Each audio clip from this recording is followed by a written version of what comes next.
back to the Purple Cloud podcast. Today we have a really fantastic guest, Yen Liu, who has recently written a book called Healing with Poisons. And I really, really loved this book. It allowed me to dive deeper into many areas of Chinese medicine which haven't got much attention, especially in the West, unified by the primary theme of the use of poisonous medicines in the Chinese medicine tradition. And along the way, Yen takes us along a journey through many seldom discussed areas of Chinese medicine in medieval China, including Gu and Gui, which are categories of demonic or ghostly influences which overlap the religious traditions of China with the medical traditions of China. Wushi San, or 5 stone powder, which is something which we discuss in quite a bit of detail in the podcast, but was an extremely toxic and potentially psychedelic or conscious altering medication used in the medieval period. Yen really leaves no stone unturned and considers medicine from the imperial courts as well as from the empirical folk medicine traditions in China at that time. And his work really highlights some areas of Chinese medicine that have been left in the dark. And after reading it, anyone with the idea that Chinese medicine doesn't have side effects or adverse effects and is 100% safe because it is natural will, I believe, be forced to reconsider these opinions. So, without further ado, let's get into the interview.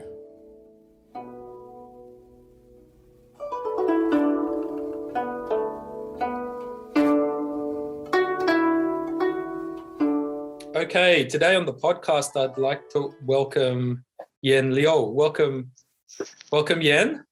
Thank you, Daniel. I've read your most recent book, Healing with Poisons, and I really love this book. Fantastically accessible, full of amazing information. I think we have a lot to talk about today, and it's open access, so anyone can download it. I'm really curious, first off, what got you interested in this subject of using poisonous medicines in the Chinese tradition? Sure. So thank you for this opportunity, Daniel. I'd love to share my experience of working on this project. Actually, it took me 10 years to complete this book. So the starting point is that when I was a PhD student in the History of Science department at Harvard, so exactly 10 years ago in the summer of 2011, I was trying to find a good research project for my dissertation. And so I was looking around, and at that time I knew that I am interested in history of Chinese medicine in the pre-modern era. And so I have 2 things in my mind. One is that, I was always keenly interested in the comparative perspective, particularly, between traditional Chinese medicine and modern biomedicine, different frameworks, different orientations, but also certain connections between the 2.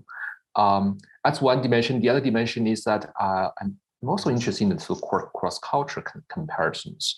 And besides the Western medicine and biomedicine, the interdisciplinary connections. I think that's another thing, because I had a scientific background, and later I switched to be a historian of medicine. So I'm always interested in doing some research that can speak to multiple disciplines, in this case, particular historians, history in Chinese medicine, and modern scientific community, right? So with those things in mind, I started to think about this word medicine, actually, so particular Chinese medicine at that time.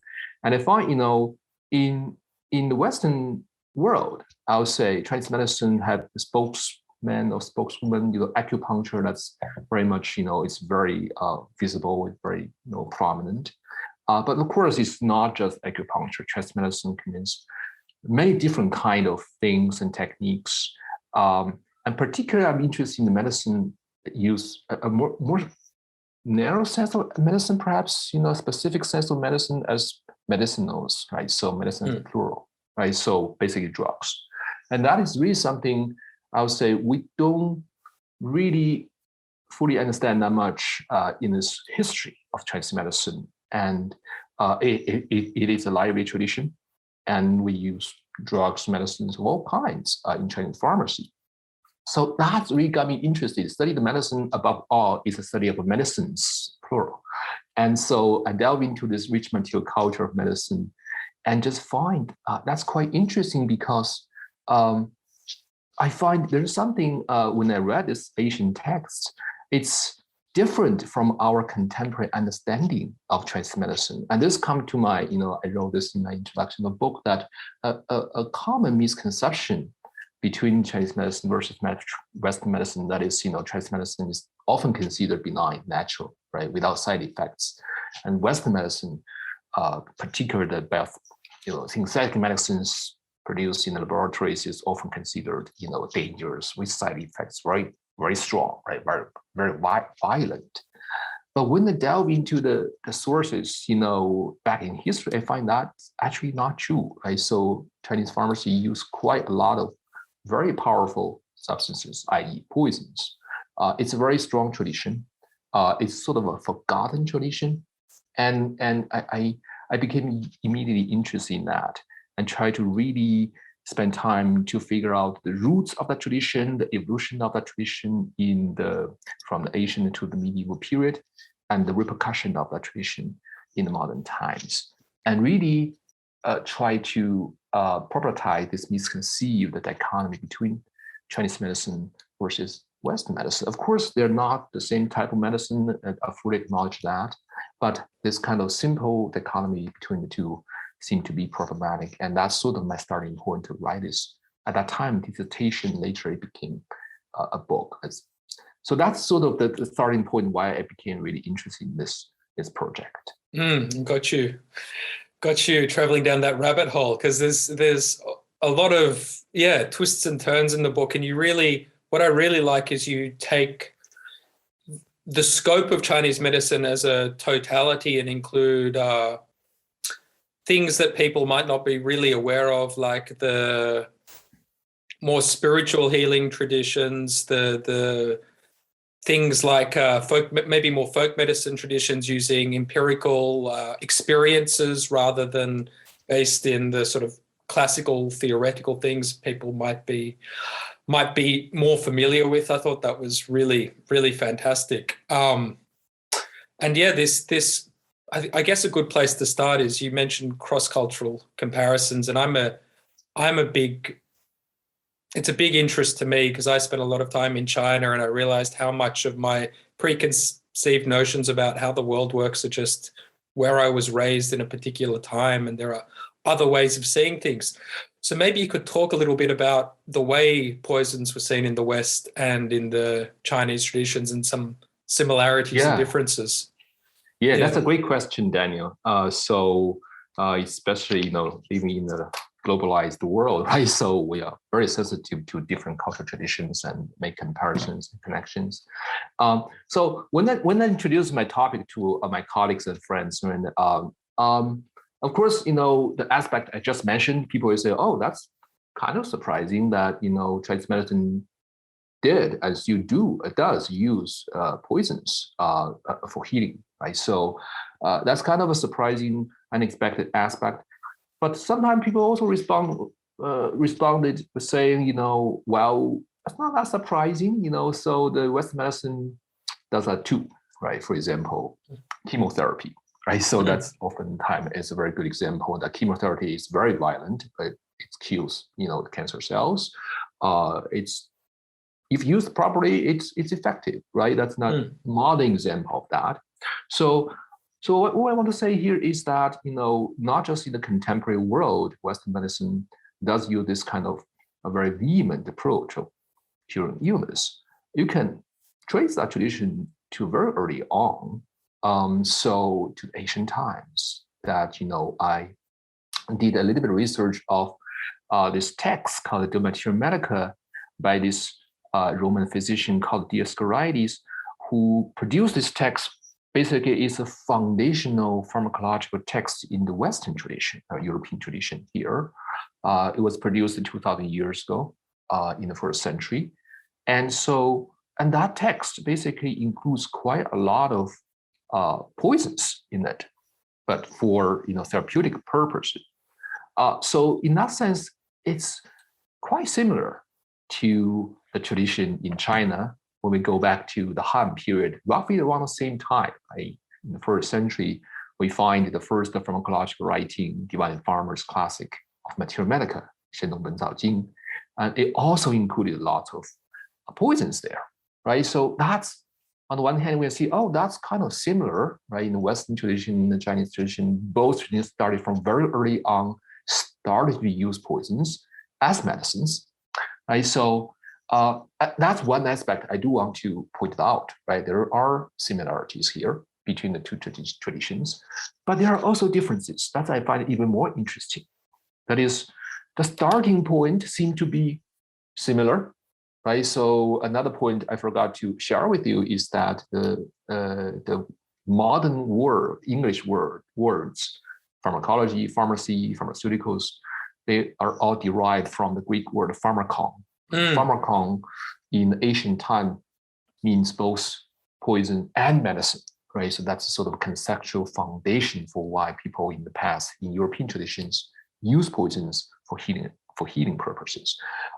Starting point similar, but I find that in the following centuries, there's some interesting divergences that, in Chinese tradition, from the period of time, there's this very strong tradition of using poisons. And you find poisons integrated in the Chinese pharmacy in the following centuries, actually millennium, right? So pretty much throughout the imperial time, for all the pharmacological writings, we find consistently, a good portion of poisons included in Chinese pharmacy. And the key point here is that no matter how poisonous a substance is, it's included there, right? It's considered useful if you use properly, of course. But in Europe, I find something quite interesting, especially from the medieval period, especially from the 13th century, and this is based on Frederick Gibbs' books on the study of poisons in medieval and early modern Europe, that there is a division between poisons and medicines. There is a categorical differentiation of poisons from medicine, and poison considered to be something absolutely bad. It cannot be used as medicine. So that really, as Gibbs argues, really the start of the thinking of toxicology, right? So in early modern time, that became more prominent, which is sort of harbinger of the modern toxicology. We have that branch of science developed. But in the Chinese context, I find that tradition of toxicology we find so eminent in the West didn't really develop in China. And I don't portray it as a matter of lack, right? Lack of something, is supposed to be there. I don't think it's supposed to be there. It's basically, it's a different kind of evolution of the use of poisons, that the toxicological thinking is always embedded in the pharmacological thinking. You see, there's no separation of poison and medicine. It's always part of medicine.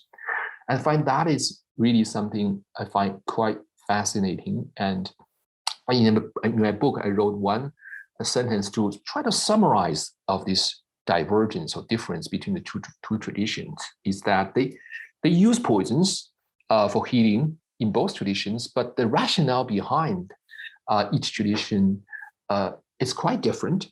So in the Chinese case, Chinese medicine use poisons.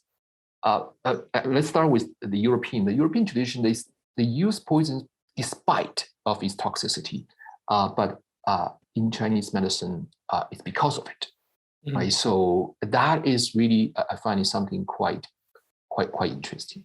Yeah, and it gets into your translation of the word du, because which gets translated in a lot of Chinese medical practical texts as toxin or poison, and this substance has poison. And already once you translate it that way and you're not aware of this difference, you're attaching a lot of preconceived notions to what it actually means. I think a lot of people will inherently bring their own ideas that, oh, that means it's got side effects, or they bring these Western ideas to it, where in your translation, you translate it as potency, I believe, or something like that, which is That's right. Quite different way of thinking about it. Maybe you could talk a little bit more about this, because I thought it was very interesting. Yeah, Daniel, thank you for that question. That question really speaks to the heart of this project, because as you know, as a historian of medicine, I deal with text from very early on, and so the proper understanding of the text, the so-called philological work, is very important as a foundation, the first step to understand, medical practice in the past. So I spent quite a lot of time understanding this word "do," and you're right, absolutely right. Oftentimes, scholars and practitioners translate it as toxic or poison.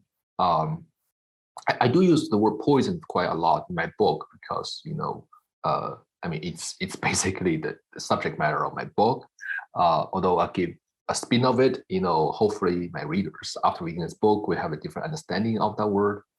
I didn't use that much the word toxic in this book, and precisely because I don't want to give it, number one, I don't want to give an impression this is something just very bad, it's negative, it's harmful. And number two, that I don't want to make that suggestion that the toxic somehow is connected to toxicology.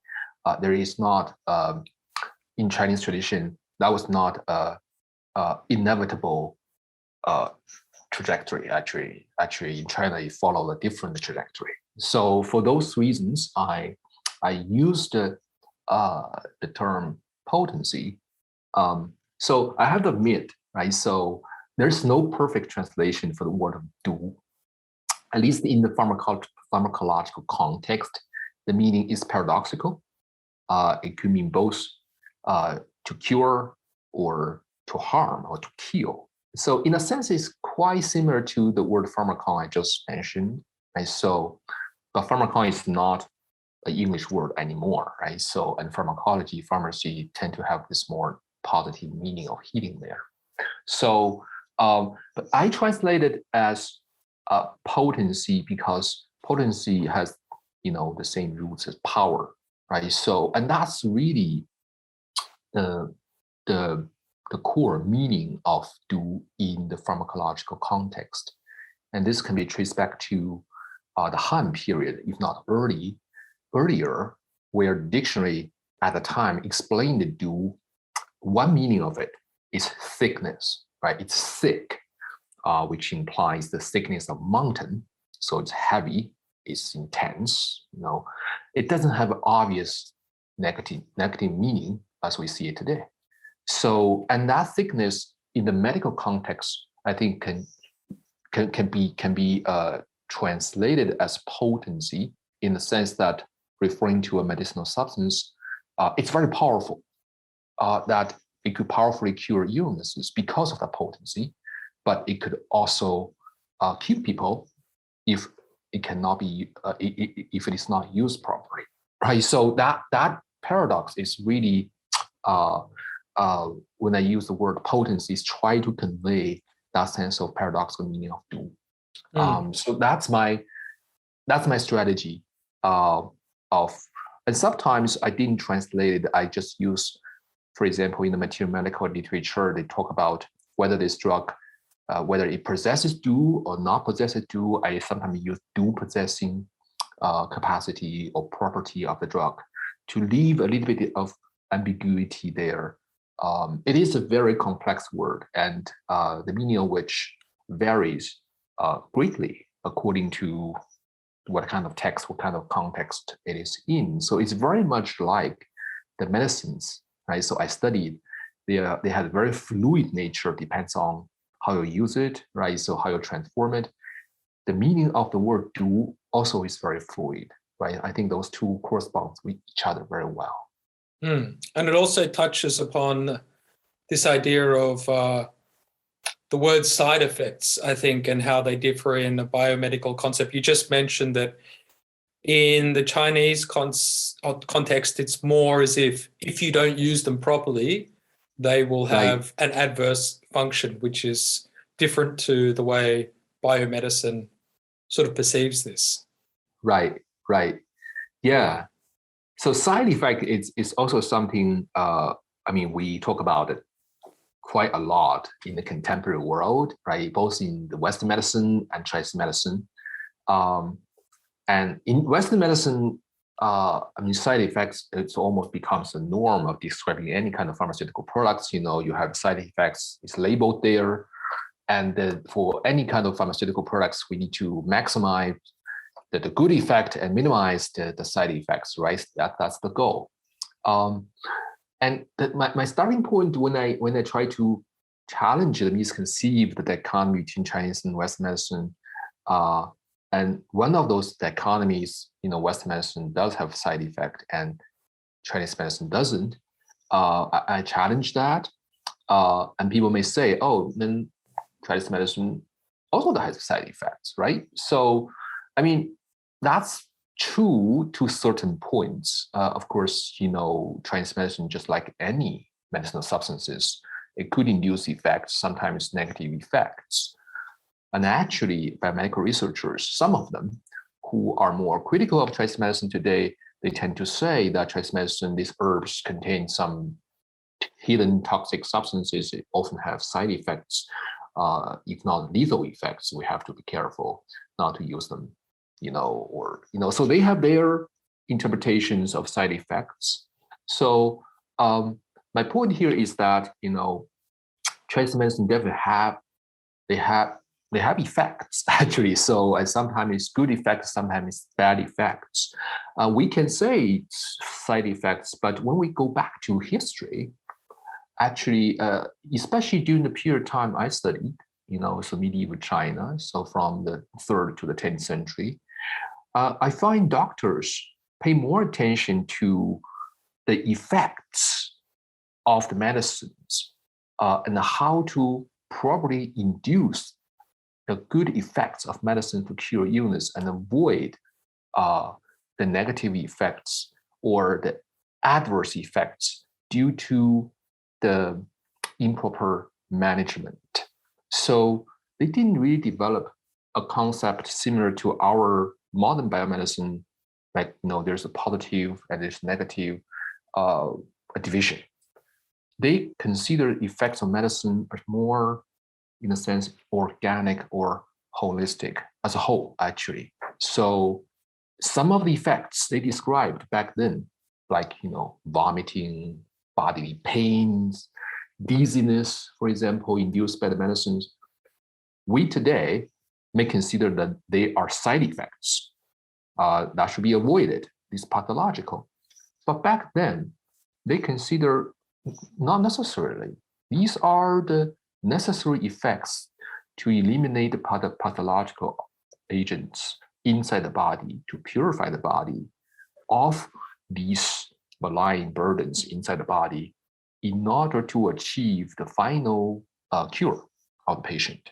So in other words, they would argue that patients have to endure these effects in order to eventually achieve the cure. Of course, such effects cannot last for too long, right? And then they notice that fully. If it lasts too long, that becomes something really problematic, and then have to apply some more medicines to alleviate that effects. So my point is that, at least for the period I study, doctors in China didn't really develop this idea of side effects as we do today. Second, I think more importantly, is that they actually consider the curing or the healing process more processual than static, right? Just the effects after the cure, after taking the medicine, could be quite strong, but as long as it takes just temporarily, right? So it heals the disease, and eventually the patient is supposed to be recovered. And then eventually, that would be good. Of course, there could be all kind of scenarios when that doesn't happen, and then we have to intervene. Doctor have to intervene, right? So that, considering the healing process as dynamic and processual, is something I think we can really learn from the doctors in the past. That's a great explanation of idu gongdu, right? Mm-hmm. It's the same sort of idea, using poison to combat poison, yes. I guess. Idu gongdu, that's right. Yeah, and I think one of the best examples of this in the book is the Wushisan, the five stone poison. I met this guy in Wudangshan in 2019 who made these plasters, and he would use 9 different minerals and he'd mix them all up together, and he'd be using snakes and scorpions and all of this, and he had this whole idu gongdu mentality going on as well. So it's still around in China, but there's a real long history of it. And the effects of the Wushisan, the 5 stone powder, I mean, I knew a little bit about it, but maybe you can explain more, but they were terrifically strong effects, and all kinds of reactions to it you talk about in the book. Maybe you could elaborate a little bit about what it is, what might have been in it, how people reacted to it, and who was taking it, why they were taking it. I think it's a really great way to highlight what was going on back then, which is very different to what a lot of people, I think Chinese medicine is all about. Right. Yeah. Thank you for that question, Daniel. I'm glad that you have a friend who is still experimenting with this kind of medicines today. Wushisan or 5 stone powder, sometimes it's called hanshisan, the cold food powder. Many people today don't know them, partly because it has been forgotten. I mean, after the 10th century, from the Song period on, not many people consume this drug anymore. So it's became, forgotten in history. But it had been popular, especially among elite people, social elites, scholar officials, for 800 years in China history. That's a really long time, from the 3rd century to the 10th century. So from 6th dynasty to Tang period. It was arguably one of the most popular drugs in both sense, as recreational drug and as medicine, right? So in Chinese history. So I feel the need to bring this history, very vivid history, to my readers, because it was very important back in medieval China. So, and as you mentioned, so this is primarily of a mineral drugs. It's called 5 stone powder, but there are a variety of formulas for this, actually. Oftentimes containing more than 5 stones. Even sometimes there are herbs included as well. But I would say primarily minerals. It is poisonous because it often contains arsenic or arsenic compound in it, which could induce some effects both on the physical body but also on the mental state. So this drug actually started to be consumed by the elite circle roughly from the 3rd century on. And these people love this drug not just because they believe this drug can strengthen their body and cure some disease, but also they believe this drug can illuminate their mind. So there's some kind of psychedelic activities possibly associated with arsenic or other minerals in it. So, and for this literati, say that they love this effect because it can make them, write beautiful poetry, for example, or give some kind of inspiration when you do this kind of intellectual work. So, and when this drug became popular in the 3rd century and 4th century, it was not a coincidence when some scholars at the time became disillusioned with politics, because at that time when the country was divided and the Han people was pushed to the south, and there was constant wars. And these people with this kind of Taoist and Buddhist orientation, they tend not to be actively engaged in politics. They went to the mountains.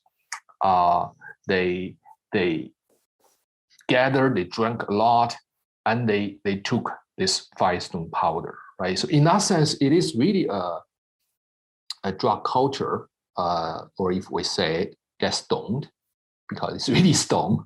So and then so and for both. That's interesting, because maybe we had a discussion earlier about whether it possibly had any psychedelic effect or something. I'm curious about that. Obviously, you've never tried it yourself, but maybe. No, right.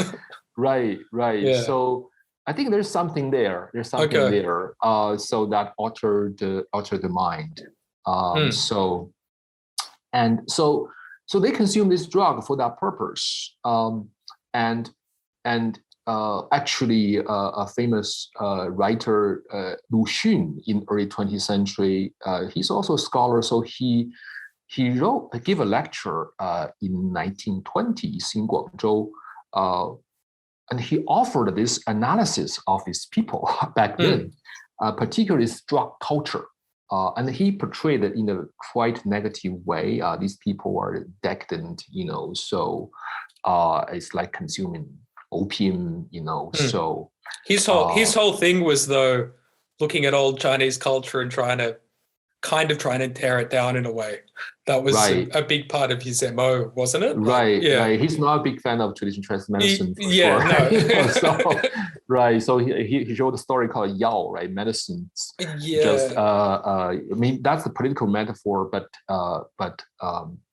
yeah. So anyway, but actually, that's one of the early studies on this, and so it's, I mean, in the sense of the development of Chinese literature, I mean, it's not bad, because these people wrote beautiful poetries. They have the idiosyncratic spirit, free style. But in reality, these people did get sick. Sometimes even this kind of drug can cause death, actually, if ingested improperly. They're powerful. They're poisons in a sense. But my intervention here actually is not saying, oh, these drugs are bad poisons, they should just stop using it altogether. Actually, previous scholars, including Lu Xun, including other scholars, would say, well, this is just opium addiction. It's bad for the individual. It's bad for society. That's more of a modern projection of a historical phenomenon. If we do look into the historical sources to really think about how people, including these elite people, including scholars, including physicians, and sometimes also monks, Buddhist monks, talk about this, I find a very different kind of conversation at the time, because I find rarely a person, no matter which group or which social background they came from, rarely a person would say, oh, this drug, we should just absolutely ban it. It's so bad, No, actually, their attention was focused more on how to manage the drug, how to properly maneuver the drug, because this is a powerful drug, and it can also induce a lot of heat. This is perhaps another effect of arsenic and other minerals in the drug, producing a lot of heat inside the body once it's ingested. So a person has to do certain things after taking the drug to release the heat out of the body. And that's the process of healing, as I said before, right? It's the processual. That's the process of healing.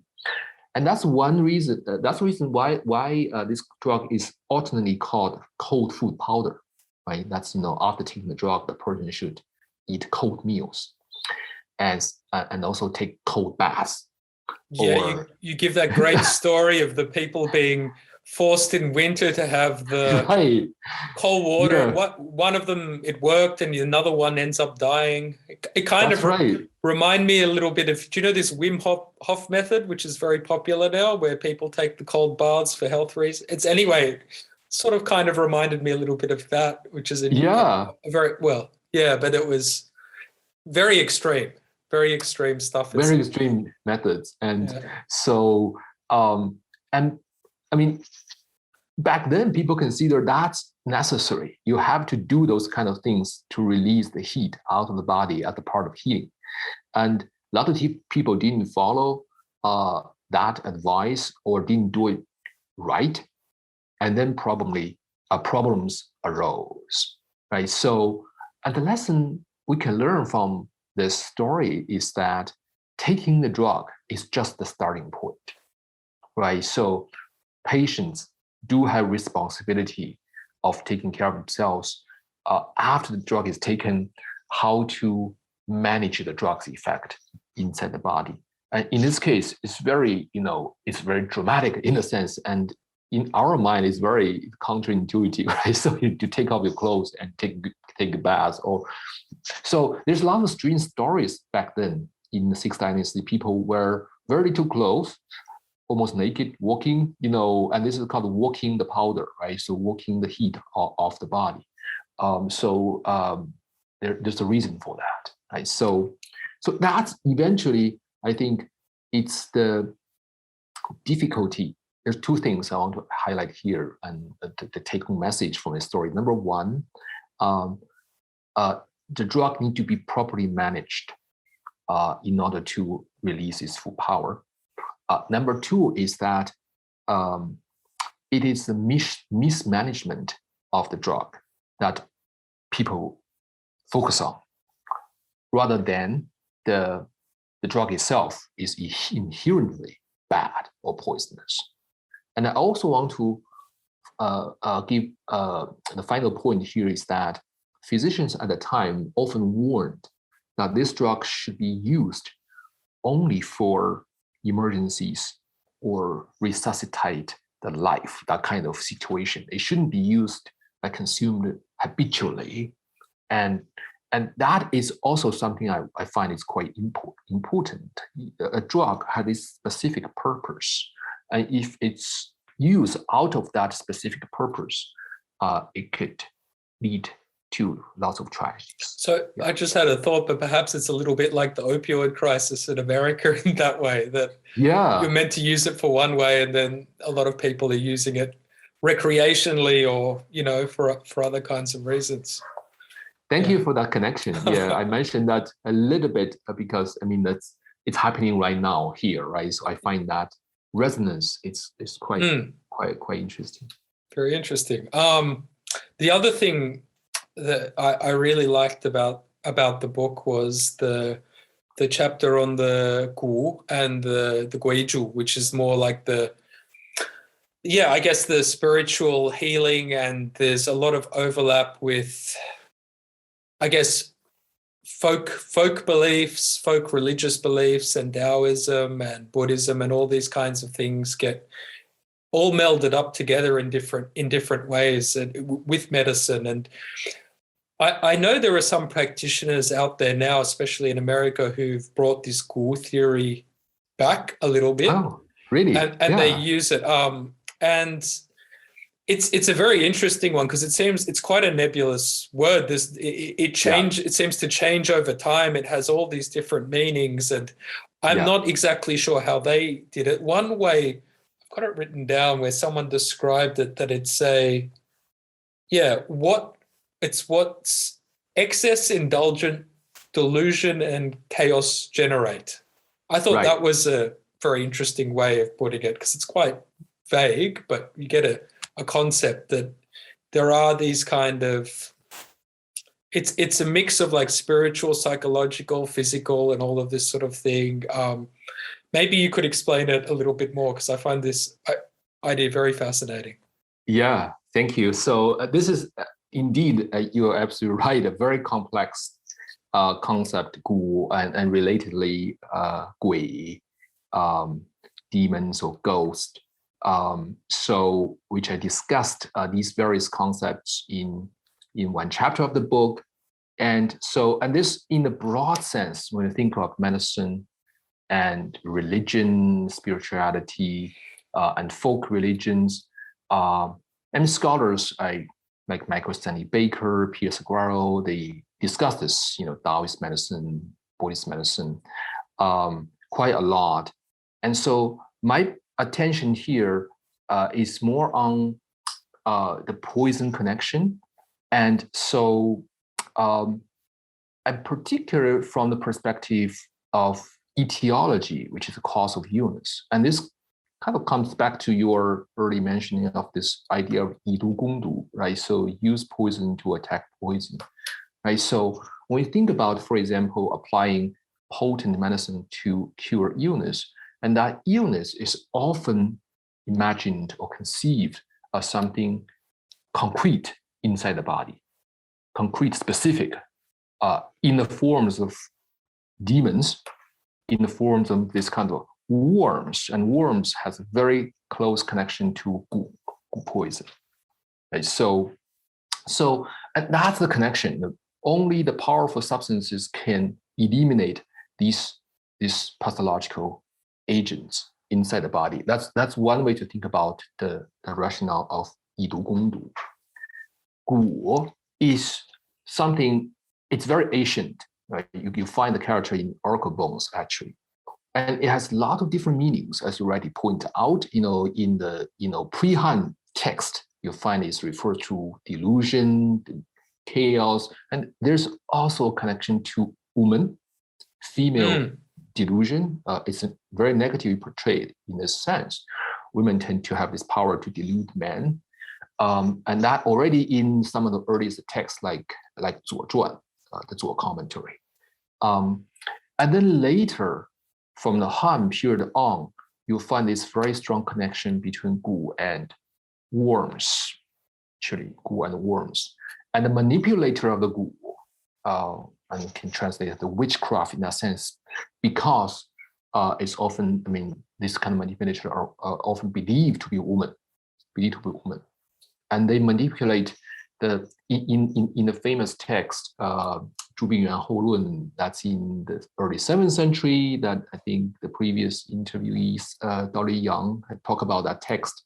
There is a section on gu preparation, right? That is one way to think about gu is put a bunch of poison vermins together and letting them freely devour each other. And then eventually you have this, queen or king of the vermins, one single, vermin left, and that one, once grinded to powder, put into food, it can poison people, can harm people, right? So that kind of magic or witchcraft type of poisoning during the Sui and Tang period was very prominent and often believed to be a woman involved. And so that's one way to think about gu as a witchcraft, as a sort of shamanistic practice involving poisons. Although there's a lot of text talking about gu, we can never really nail down, number one, who are really these gu poisoners. We don't really know their identity, partly because they are from the lower echelon of society, women, illiterate. So you only see these people from the hostile sources of the people who accuse them, actually, the government, the physicians, the elites people, they want to eliminate them, at least banish them. So, and we do find, my point here is that, it's really hard to nail down what gu actually is. So, we know it's associated with magic and, witchcraft or shamanistic practice, but we know for sure is that it created anxiety inside the social body, actually. So people are concerned that this can harm them, sometimes over a distance. So, and the action or the reaction toward gu practitioners, that was real, from the government, from the people at the center of empire. They did implement stringent policies to try to banish, if not eliminate, these dangerous manners. That story of the cat spirit or cat lady, it reminded me a little bit of the Salem witch trials in a way. Like they really, anyway, the cultural reaction to these sorts of stories seemed to be very widespread and quite, so it's interesting to hear this perspective. Right. Thank you for that connection, Daniel. That's why I use the word witchcraft to try to kind of invoke that kind of the connection. And that's right. So it is one. So this is one way I interpreted 以毒攻毒. Back to the term 以毒攻毒, right? So it actually had dual meanings, right? On the one hand, you use powerful poisons to eliminate, these kind of worms or demons inside the physical body. But on the other hand, you can consider 以毒攻毒 as the government or state implement stringent policies, just like powerful medicines, right, to eliminate these dangerous social entities, these people, social groups, out of a political body, right? So push them to the margin. And of course, Gu is never entirely eliminated. I'll say, and they were pushed away from the Tang period on. They pushed to the south, and later to the southwest. And later, from the Ming-Qing period on, it became associated with minority people in China, like Miao people in the southwest. And that association still is still existing today, actually. So, and there is one anthropologist I really like. His name is Wang Mingke in Taiwan.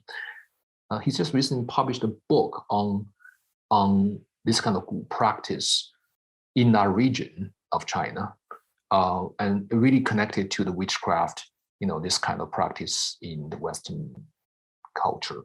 I find it quite interesting. What's the name of the book? I'd love to get a copy. You can tell me later. It's okay. I'm very curious. I think cat is there in the title. Okay. Yeah. 猫女 or 猫毒, something like that. Yeah, it's in Chinese. Yeah. So, yeah, cool. But it's excellent. I really like his work, and yeah. Oh, that's great. Yeah.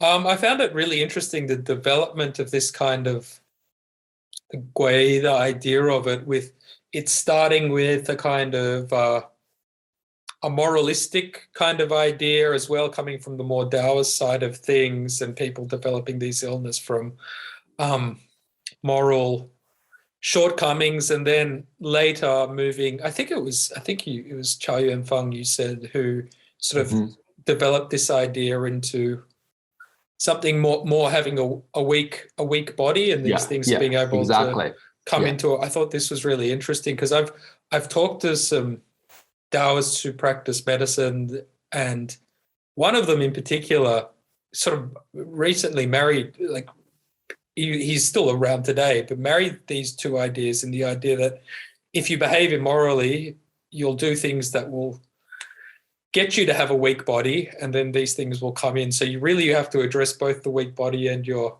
behavior. I thought these ideas are still floating around today in China, and they're still in the culture. I thought it was fascinating. But also the idea of it being somewhat associated with epidemics as well. So, which is also a thing where, we've got an epidemic going on now, but that's right. It's still very relevant. I wonder if you had thoughts on this. And So it's interesting that you mentioned the Chow Yun-fang's book. Of course, I mean, there's a lot of medical texts at the time, and in that chapter, I just, from the perspective of thinking of poisons and demons, you do find, demons appear quite a lot, not just in medical texts, but also in religious texts, like Taoist texts. And there, I think you're right that there is a very strong sense of, the moral failings of the individual is responsible for the invasion of the demon. And so, and there's a story, actually, I don't think this story is in my book, but I'd love to share with you. This story is actually related to this narrative called jealous wife narrative that, you find it quite popular during the 6th dynasties and early Tang, that there is this jealous wife who is very jealous, And so her husband got another maiden, and he's very enamored by this maiden, and so his wife got angry and just cut off her tongue. And a few days later, her own tongue becomes to fester. So, and she's in pain. And then there's a Taoist master. I said the Buddhist monk. It's the Buddhist monk show up, and the first thing the Buddhist monk tell her is that, you have to repent. There's a wrongdoing, right? This is morally wrong. You did it to this maiden. You have to repent, and she did. And then after that, the monk cast the incantation toward her mouth, and then two snakes slithered out of her mouth. And then the monk cast further incantation onto those snakes, and they fell onto the ground, and then died. And then after that, the wife recovers. You can see that this story combines two components. One is the ontological understanding of disease. That is, you have something specific inside the body. And then in this case, it's not really the powerful medicine, it's really the powerful word manifested by the incantation that forced these poisonous entities out of the body in the form of a snake. And then the second one, echoing what you said, is the moral teaching. The moral teaching is really the key of this lesson. The wife has to repent first before being able to be cured. Right. So, and that's I find it's a very interesting story. Combine just two way of. We may say today that one is more medical, one is more religious, but at the time it's beautifully combined into the same narrative. Right? Yeah, no, it's amazing. It makes a lot of sense. Yeah. And I just want to quickly say something about epidemics, because this is something. When I was writing that part of the book, we haven't entered this ongoing epidemic yet, but I do find that demons appeared quite a lot in that context as well. Swarms of demons descended from the sexual world, and they invaded human world. This is very prominent in both the Buddhist and Taoist texts. 5th century, 6th century, often depicted as sort of apocalyptic scene there, and then the religious teaching becomes something necessary as a salvation, following the religious, practice, incantation. So in that sense, it is quite, and it's perhaps not surprising that during those moments we do have some evidence, independent evidence. For example, the environmental change, the rise of famine, and the rampant epidemics at the time is all correlated together. That's one way people imagine the world. It's because of the proliferation of these demonic entities that were believed to have responsible for epidemics. And using poisons is one way to treat epidemics. And this is one story told by the famous physician Sun Simiao, actually. So in one of his collections, medical collections, he told the story that, to try to defeat these demons or epidemics they bring into the world, not only a person can use powerful poisons, ingest poisons to protect himself, and sometimes they can also burn these kind of medicines in a house.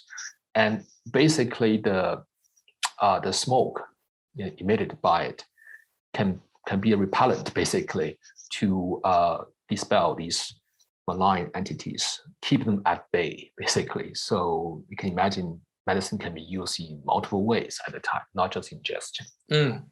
Fumigation, this sort of fumigation, exactly. Yeah, fumigation, right. So similar the to environment.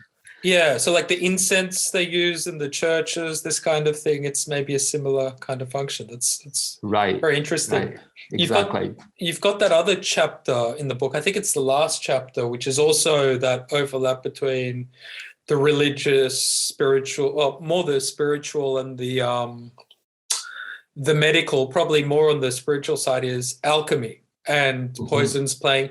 And there is a healing process that goes on in the alchemical process, but Right. poisons, especially like a lot of the mineral poisons, play a very strong role in that. Maybe you could talk a little bit more about the role poisons play in the alchemical process. Yeah. Specifically, I'd love to, because more the Wai Dun traditions, which I think died out later on, but were very prevalent in the medieval period. Yeah. Exactly. Yeah, you're right. Wai Dun died out from 10th century on, replaced by Nei Dan. A lot of speakers here actually talk about Nei Dan already. But let's on Wai Dun tradition, because it's what's a while ago. I'll just translate that. That's external and internal external and internal alchemy for anyone who doesn't speak Chinese. I'll just put that out there because maybe not everyone's familiar with the terminology. Well, sometimes. Yeah. Right. So and basically the difference is that Wai Dun involved the use of materials, minerals primarily, including toxic poisons such as mercury compound, arsenic compound, sulfite, lead, very powerful minerals, ingestion of which they believe can promote transcendence. Right, so there's definitely this religious goal of transcending the body to a higher state to achieve, in a sense, immortality. Right, so and that's why then involved the ingestion of these substances, and Nei Dan is more of a meditation practice, not really involving such powerful substance.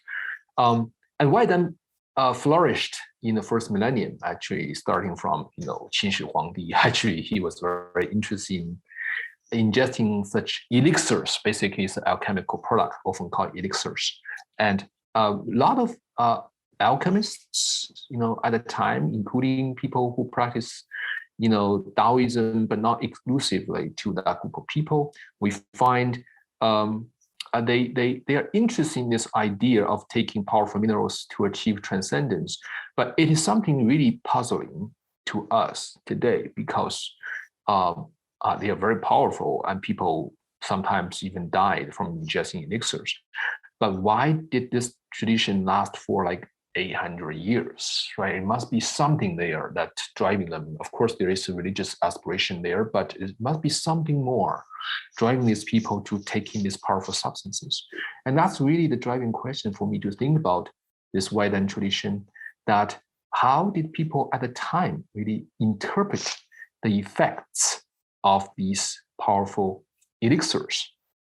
And I do find that different people, a different group of people, had different reactions or interpretations. Some people were hesitant in taking them, or they are more careful in a sense. And there's one interesting story of this emperor, Emperor Liang, Emperor Wu of Liang dynasty. This is Liang Wudi, living in the early 6th century. He was really interested in getting an elixir. So he asked this Taoist master called Tao Hongjing. So asked him saying, make an elixir for me. Eventually, Tao Hongjing produced elixir for him, the emperor. But instead of ingesting the elixir, the emperor put it into a newly constructed building and worshipped the elixir on auspicious days. So instead of ingesting the elixir, he turned it into a ritual object. And he believed this can still bring him some fortune or health without ingesting it. I mean, we don't really know what he truly believed, but at least he didn't ingest elixirs, right? So that's one example. And Tao Hongjing, who I studied quite extensively, both as a medical writer and also a practitioner of alchemy, he didn't really ingest an elixir. He lived, 80 years old, 80 years. So obviously he didn't take any lethal elixir. But his disciple, Zhou Ziliang, died at the mere age of 20 by taking elixir. So you can see that different people did take different reactions to it. And we find, especially during the Tang period of time, people already start to be aware of the power of elixirs. and developed a variety of techniques to tame the potency, where we may say detoxify, to alleviate the potency. I don't think it's completely getting rid of that. Otherwise, there's no power, right? So it's basically mitigate the power of that, and so to try to make them cause less harm to the body. People definitely aware of that. But one perspective I'm particularly interested in is the bodily sensations induced by these elixirs, which very similar to the Firestone power, as I shared with you before. It's very violent sensations. And people at the time were fully aware of that, like vomiting, bodily pains, and dizziness. But some alchemists will interpret it as, oh, this is a purification process, eliminating the illness in the body first, and then allowing the body to transcend to a higher state. So that's their interpretation. And this is something not entirely new in the alchemical world. They actually cited some ancient sayings. And one famous one this is from the Book of Documents in the pre-Han period. It says, if a drug doesn't cause dizziness, it cannot cure illness, right? That kind of interpretation really penetrated into the alchemical world and making them feel justified to ingest these powerful substances to achieve a higher goal. So you can see there are a set of different responses to the effects of elixir on the body, and people debated at the time. And that's something I want to bring to our readers' attention, that seemingly very strange behavior could have valid justification at the time based on this kind of intimate bodily sensations they identify. Right? So, yeah. Oh, that's really interesting. Yeah, I loved all those chapters, and I mean, there's the running theme of poison going through, but really it goes through the whole extent of Chinese medicine in the book, from the imperial courts to folk medicines to all these kind of ritual beliefs. It's such a fantastic book. Yeah, can I ask this one thing to it? Sure. Because, if time allows. Oh, so yeah. This kind of body sensations, I pay attention. That's the focus of the last two content chapters of my book. Of course, these are historical behavior, like taking Firestone powder or taking elixirs, right? So we are not taking them today, and I'm not taking them today, right? So we are living in a different moment. We have our own dominant framework of interpreting such body experiences. But my larger point, my broader point here is that body sensations actually is a very important marker of a medicine's effects, be it sometimes the marker of its danger, sometimes the marker of its efficacy. And so in our modern world, we tend to be a little bit alienated from such effects, because oftentimes we're taking a drug. Sometimes it has some effect, like sleepiness, but by no means this kind of dramatic effect as experienced by these historical actors I studied. So today, when we take medicine, we just listen to the doctors, and doctors tell you, this medicine has this effect based on the molecules they contain. We don't really rely on how our body feels the medicine to judge whether this medicine works or not. So in that sense, we live in a very different world. But I do want to bring everybody into attention this. I think body experience is important.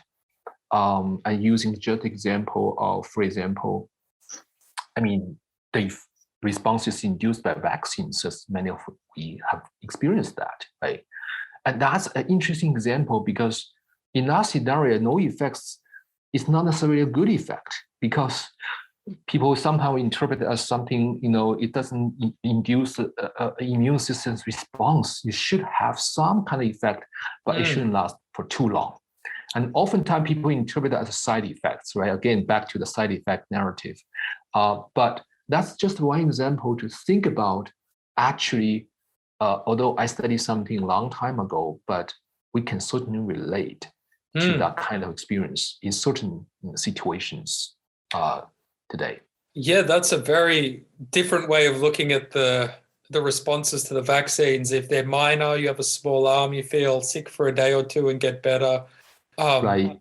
It means that, from this perspective, you can look at it as idu gongdu sort of perspective that it's actually working. Wow.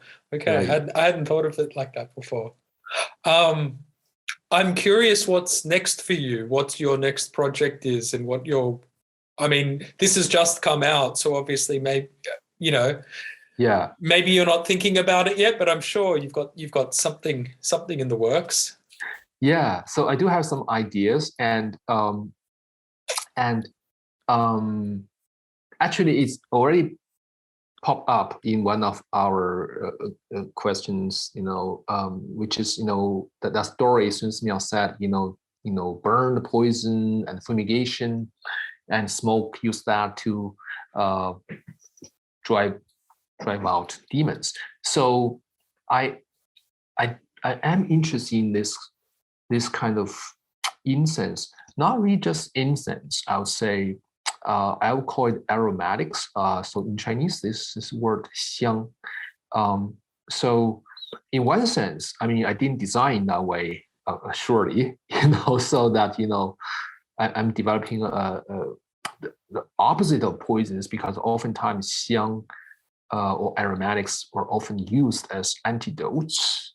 And that's how I initially encountered these set of substances, right? So this almost like yin-yang kind of division. The yin is poison, yang is aromatics. So I find not just I'm always interested in the material aspect of medicines, not just their medicinal usage is interesting, but also they figured prominently in religious rituals. So making incense, and particularly the smell they produced, considered something that can transcend the body to a higher state. So another aspect I'm also particularly interested in is that these aromatics or xiang often came from other places. They're not produced in China. They are produced from Southeast Asia, from India, Central Asia. So like, camphor, saffron, frankincense, aloes wood. So that's quite interesting. There is this transcultural or global dimension of the circulation of these substances. They were used to counter poisons sometimes, and they were used for other purposes as well. So this is more broader in the sense that in religious rituals, as I said, in food as a spice. And this is something I find, I did a little bit of research on the story of saffron as a case study that came from India and then entered China through trade, through religious channels, through diplomats exchanges, and eventually it became quite important medicine and religious object in medieval China.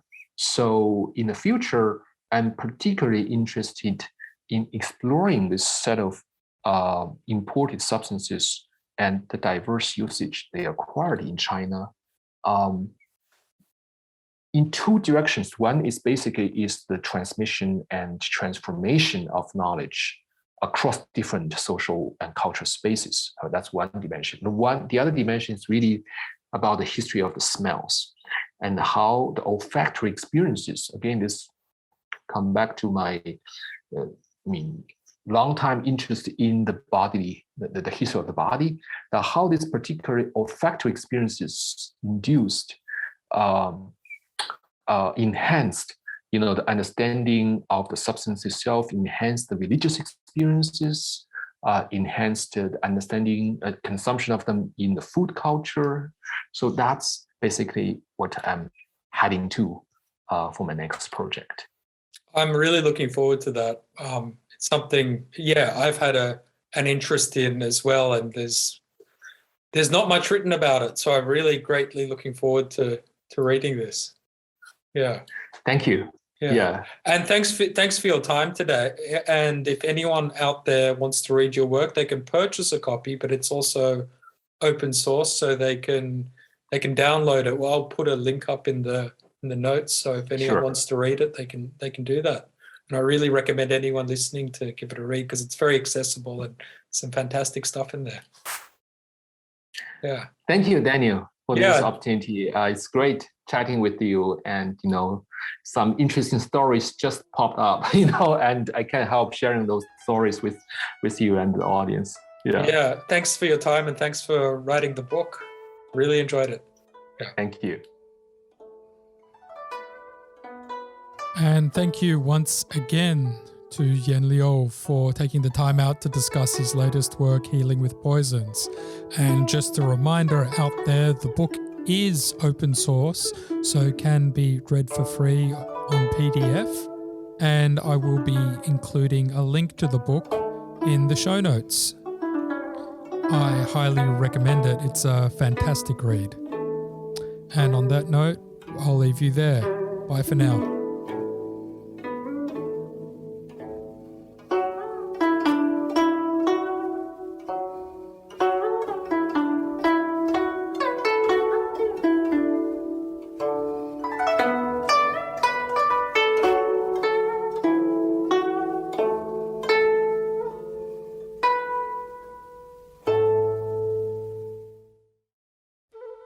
If you enjoyed this video, please like and subscribe.